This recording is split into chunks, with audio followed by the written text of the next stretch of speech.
புதுச்சேரியில் புதிய முதலமைச்சராக பொறுப்பேற்றுள்ள நாராயணசாமி சலுகை அறிவிப்புகளை வெளியிட்டுள்ளார். அதன்படி ரேஷனில் 10 கிலோவாக இருந்த இலவச அரிசி விநியோகம் 20 கிலோவாக உயர்த்தப்படுகிறது.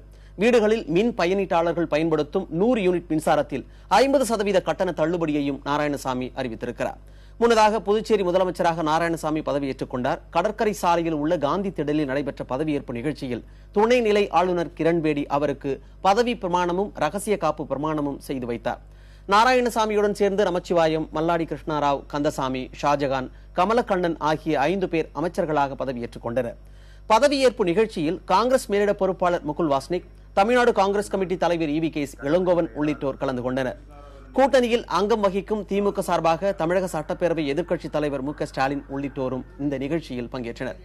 முதலமைச்சராக பதவியேற்றதை தொடர்ந்து நாராயணசாமி காவல்துறையினர் அணிவகுப்பு மரியாதை அளித்தனர். பின்னர் அமைச்சர்களுடன் நாராயணசாமி ஆலோசனை நடத்தினார்.